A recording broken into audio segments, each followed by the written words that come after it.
Today I'm gonna talk something about how to be genius. Everybody wants to be a genius. Genius के नाम पे कई सारी movies बन चुकी हैं और कई सारे लोगों को आपने देखा होगा they claim to be genius.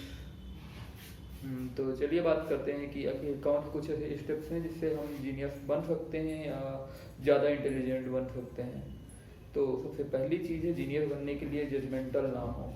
Judgemental ना हो, कोई भी जो भी चीज़ होती है तो पहले से जजमेंट ना करें कि कोई भी चीज़ अच्छी है बुरी है, पहले उसे पूरी तरह से समझ लें कि आखिर पूरा मुद्दा क्या है, फिर उसके बाद पूरा विश्लेषण करने के बाद किसी नतीजे पर पहुँचें।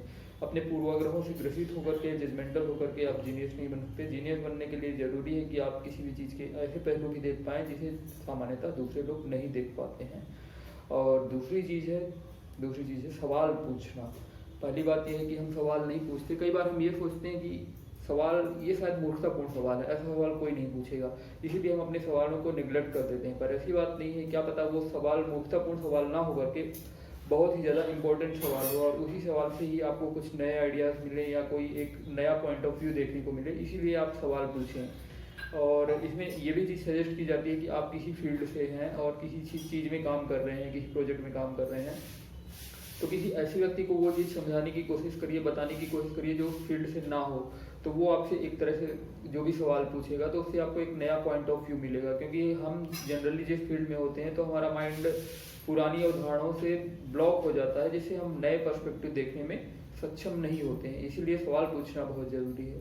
और फिर अब तीसरी चीज़ आती है imagination is more powerful then knowledge. Albert Einstein of course, Albert Einstein violin भी बजाते थे, आप सभी जानते हैं। अल्बर्ट आइंस्टीन बहुत ही ज़्यादा क्रिएटिव पर्सन थे। Creativity is like so hyper rated, over rated. जरूरी नहीं क्रिएटिविटी के लिए आपको पेंटिंग करना आना चाहिए, केवल ये सब चीज़ें जरूरी नहीं है। क्रिएटिविटी के लिए आपको कोई भी समस्या है, कुछ भी है, तो उसे आपको कई सारे पहलुओं में बांटना आना चाहिए। उसे आप कई सारे पहलुओं में बांटिए। आप आकार में और चित्रों के माध्यम से अगर थोड़ा बहुत भी आप ड्राइंग कर सकें, जरूरी नहीं कि आपको ड्राइंग करनी है, आप रफ ड्राइंग करिए और अपने दिमाग में इमेजेस के माध्यम से सोचिए रादर देन वर्ड्स। आप इमेजेस के माध्यम से अपने दिमाग में सोचेंगे और उसके बारे में काम करेंगे तो वो प्रॉब्लम और ज़्यादा जल्दी से सॉल्व होगी। अब चौथा पॉइंट है कि हाँ, जानकारियाँ इकट्ठी करने से आप बचें। जानकारियाँ दरअसल ये जो हमारी शिक्षा पद्धति है वो रटने वाली शिक्षा पद्धति रही है अभी तक। तो आजकल आप जानते हैं कि जो जानकारियाँ होती हैं वो आपको गूगल में जानकारियाँ मिल जाएंगी। 2 मिनट में, 2 सेकंड में कोई भी जानकारी कोई भी खोज सकता है। तो केवल जानकारी ही नहीं है, जानकारी को कैसे खोजना है, क्या सही जानकारी आप खोज रहे हैं, कौन सी जानकारी आपको खोजनी है और कौन सी जानकारी कब कहाँ ज़रूरत है, ये सब चीज़ें बहुत ज़रूरी होती हैं। जानकारी की जगह एक असली जो ज्ञान होता है, जो स्किल होती है, वो डेवलप करिए खुद में। और फिर पांचवी चीज़ आती है, हमेशा काम काम काम ही नहीं होता है।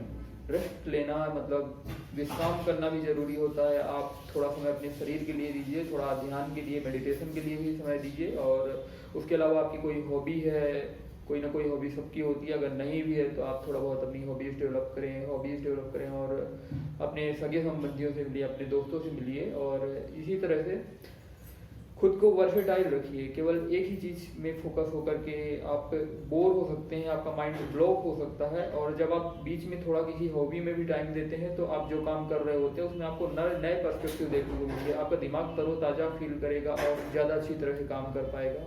सो these are the 5 steps to become a genius. तो आप लोगों को कैसा लगा ये बताइए। आप मेरे यूट्यूब चैनल को सब्सक्राइब कर सकते हैं, उसके अलावा मेरे सोशल मीडिया लिंक्स को भी सब्सक्राइब कर सकते हैं जो कि नीचे डिस्क्रिप्शन में दिए गए हैं। मुझे सुनने के लिए धन्यवाद।